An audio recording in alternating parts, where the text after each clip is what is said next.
They've broken through the gate. We can't hold them. Fuck. Okay, what supplies do we have left? Dude, nothing. We've been under siege for like 3 years. I've been giving the men kitchen knives. Do the plan. No, I'm not doing the plan. Do the plan. I'm not doing the plan. It's a fucking stupid plan. I'm literally the king. Do it. Get me a pig, 6 bottles of baby oil, and a blowtorch.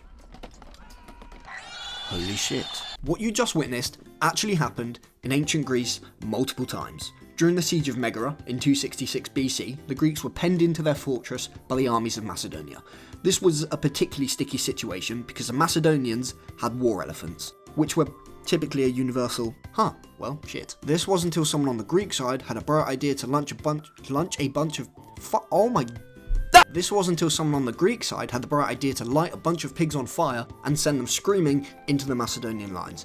The elephants panicked, turned around, and trampled their own army in the process, in turn breaking the siege and inventing bacon at the same time. Now kids, here's a quick biology lesson for you. Elephants have very sensitive hearing, and a burning pig does not make a pleasant noise. It's just at that pitch that makes you want to blow your fucking brains out, like when you hear someone scrape their teeth with a fork.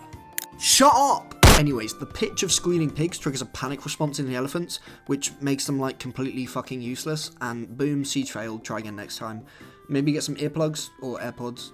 Couldn't get far. In 1304, King Edward I was having some trouble trying to break the last of the Scottish rebellion held up in Stirling Castle. For 4 months, he threw everything at them. Boulders, gunpowder, medieval flamethrowers, even the fucking roof of a nearby church. The Scots didn't budge. So, he sat down with his siege engineer and basically said, right, this is ridiculous. We've been here for 4 months and all I've done is evict a bishop. I understand your frustration, sir, but I assure you, we'll break them soon. I have supplies for 24 new trebuchets coming in from England and 24 new Why are you making 24 new? We've been pelting these haggis-munching pricks with trebuchets for 4 months. They're about as useful as pedals on a wheelchair. Well, what? Yeah, so maybe how about you fucking don't do that? Stop wasting your time building all of these tiny trebuchets. Build me one giant one. I want to launch a whole cathedral at these pricks. And build he did. This behemoth of a trebuchet built by Edward was nicknamed the Warwolf. It stood more than 60 feet and was so terrifying that when the Scots saw the English constructing the weapon outside, they surrendered almost immediately. Edward, however, was not having any of it. Sir, I think they've just surrendered. What?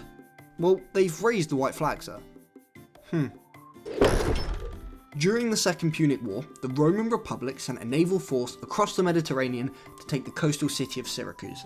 However, they ran into an issue. In Syracuse, there was this guy called Archimedes, who was just a genius, apparently. When he heard the Romans were planning a naval attack, he was like, fuck, and then disappeared into his house for like 3 days. When he came out, he had the blueprints to what he called the Claw of Archimedes. This thing was literally a giant metal claw designed to grab incoming ships by the nuts and just drag them out the water. Which is where ships are not so effective, especially when they're upside down and all the crew are dead.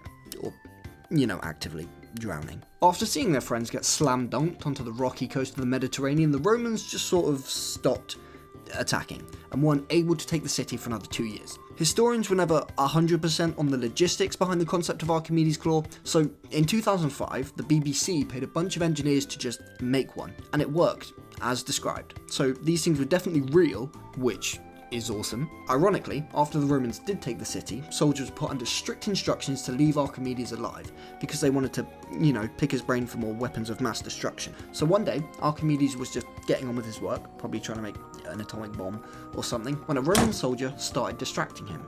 Archimedes, who was not very happy with this, said to the soldier, "Hey dude, can you do me a favour and maybe get the fuck out of my house?" The soldier was not a fan of this, and not knowing who Archimedes was, just fucking stabbed him. And well, he died. So there's that.